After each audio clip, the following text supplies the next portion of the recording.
Hi, and welcome back to Jade at JMS Wellbeing. So, for anyone who's new here, I'm Jade, I'm a psychotherapist, and I have my own private practice, which is JMS Wellbeing. Many people, when they are feeling an emotion, don't necessarily get taught what that emotion actually means and the reason and the purpose for it. It's a chemical messaging system, often alerting you to the truth of you. And because these emotions can cause some level of friction with another person, what ends up happening is because children are not necessarily directly taught about their presentation of that emotion, what that emotion might be signaling to them, they just get taught like a definition version of it. And they get taught other people's belief about that emotion ultimately, which is things like, if you experience that emotion, you make me uncomfortable. And these things then interfere with their process of being able to, one, have that emotion, to express that emotion. I think that a lot of things can get lost along the way of that. So, something that I did the other day is I was speaking about resentment on my channel, and it was useful to some people. And somebody wrote a comment saying, please, can you do jealousy? And it got me thinking, maybe it would be a really good idea to do the whole array of emotions. And if there is any that I miss out that you want, please do let me know. I think this is useful because so many clients of mine do this reframing in sessions, and I forget just how valuable it is to people who maybe don't have the money to do private therapy. So here it is, me giving it to you for free, my lovely YouTube channel followers. Number one, anger. Anger gets treated like a threat. People often see it as like violent, dramatic, a lack of having personal control. But the truth is, anger is often the final warning. It shows up when you've been dismissed, disrespected, or betrayed over and over again, or you have reached your boiling point with that. Rage is different, but it's not about rage. It's actually about reality. Anger is your body's way of saying, I'm done with tolerating this that is hurting me. The issue isn't in your anger, it's that you've been made to hold on to it for too long. It is in the management of the anger that can become a problem. Sadness. Sadness gets seen as weakness. People often label it, you're too sensitive, you're too soft, or you're just not coping very well. But the truth? Sadness is your nervous system telling you the truth before your words can. It shows up when something matters to you. It could be a person, a hope, a version of yourself. It's not pathetic. In fact, it's very honest. If you want to know the most honest version of you, look at your sadness. You're not falling apart. You're processing something real in a world that tells you to fake it and fake being fine. Number three, jealousy. Jealousy gets called toxic. You're told it means that you're insecure, possessive, or bitter. But the truth is, jealousy is the emotional bruise that forms when safety, attention, and love starts to feel threatened. In relationships, this usually means I feel like I don't matter to you right now. In life, it can show you what you secretly want, but it feels like you're not necessarily allowed to ask for it or be honest about it. It's not always that jealousy is toxic. Sometimes pretending that it isn't there is toxic. And the other thing that we should mention amongst all of these, our management of it is usually where the problem lies, not necessarily the feeling itself. Number four, fear. Fear gets brushed off as cowardice. You're told to be brave, push through, and just stop overthinking it. But fear isn't weakness. It's a survival response based on what you've already survived. It's your nervous system saying, last time this happened, you got hurt. Fear doesn't mean don't go forward. It means go forward with caution and with care. It's to feel the fear, trust the fear, and then navigate accordingly. Number five, guilt. Guilt gets sold to us like you must not be a good person. If you're feeling guilt, then you must have done something wrong. But guilt, it can be tricky. It doesn't always mean that you've messed up. Sometimes guilt shows up because you put yourself first, because you have been taught not to do that, or you said no, or you've stopped betraying your own needs. That's not guilt. That's actually programming. Not everything that you feel guilt about is yours to carry. However, if it is yours and it's coming from a moral place, it's just an alignment tool. This is not aligned with the version of you that you want to be. And that's a wonderful thing because we get to do something with that. Shame. Shame gets mistaken for humility. Like it keeps you grounded, like it makes you a better person. Shame doesn't always make you better. It sometimes just makes you smaller. It tells you that there's something wrong with you. And if they knew the real you, then they'd leave. It doesn't come from a place of truth all of the time. It sometimes comes from being judged, rejected, and made to feel like a burden. Shame isn't keeping you in check, it's keeping you silent. But again, if the shame is not coming from an external point of view and an internal point of view, then again, I would use it as an alignment tool. If you are feeling ashamed of something that you've done, rather than punish yourself with that emotion, use it as what it is. It's a chemical messaging tool to tell you, to indicate something that is important to you.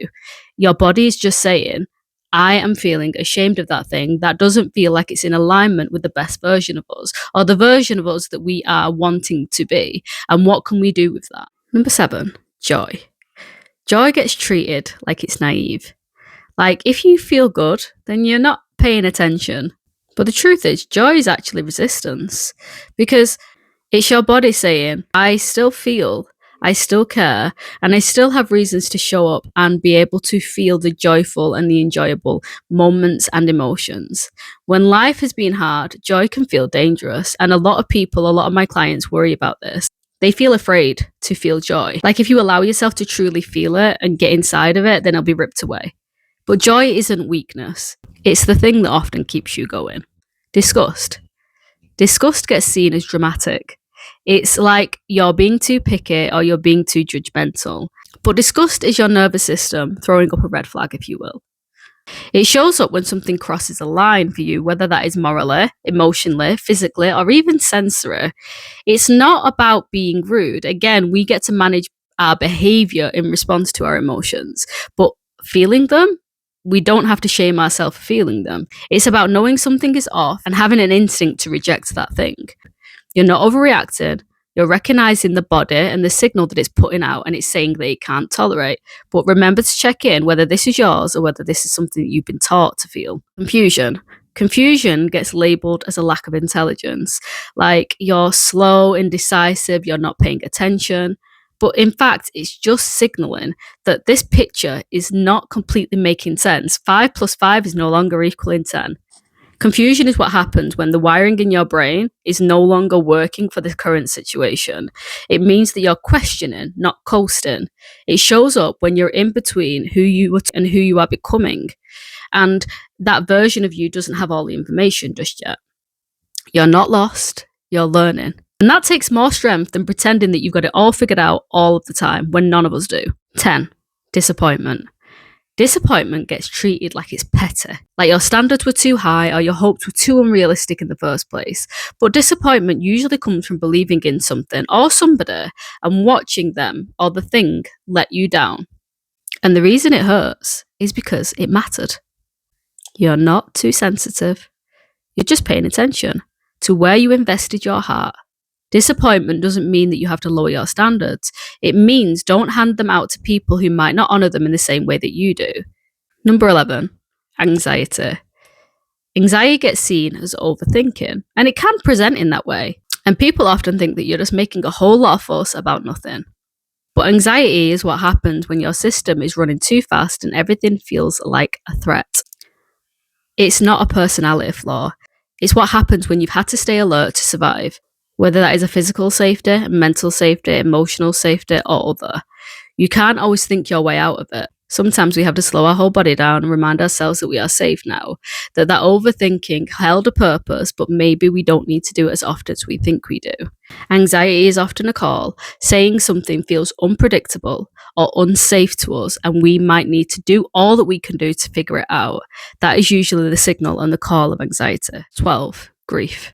Grief gets misunderstood as sadness, but grief is messy. It's ugly crying and then numb silence, it's rage, it's guilt, it's confusion. Grief shows up not just when somebody dies, but when something ends. A relationship, maybe the version of the future that you thought was coming. It's love with nowhere to go. It's passion and desire with nowhere to go. And pretending that you're fine doesn't actually make it easier. It just makes it lonelier. I hope that these have been helpful to you. I hope that it's helped you honour and marry together a radical amount of self-compassion married with enough self-accountability so that you can navigate these emotions with wholeness, understanding, and a safer trajectory for the future. because you deserve this. You deserve to be allowed to feel your emotions, feel safe enough to feel your emotions and navigate them accordingly from the truth of where they are coming from and why they are there in the first place. I'm thinking about doing the same thing for statements. We often say statements and they don't always account for everything. We don't always have a clear definition about what those statements mean, or if we do have a clear definition about what they mean, the problem of other people's belief system interfering with how we actually navigate that and move forward with that can get a little bit confusing. An example of this might be, I am a good person. And you might have a definition about what a good person is, but also people pleasers do that too. And other people's views might also get brought into account. Like that person might think that I'm selfish if I have a boundary, but I also don't want to be a walkover.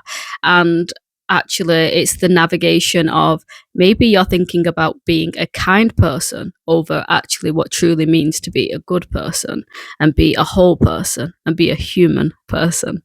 Anyway, let me know whether you think that this would be useful to you, and I hope that this one has been. Please let me know your thoughts below.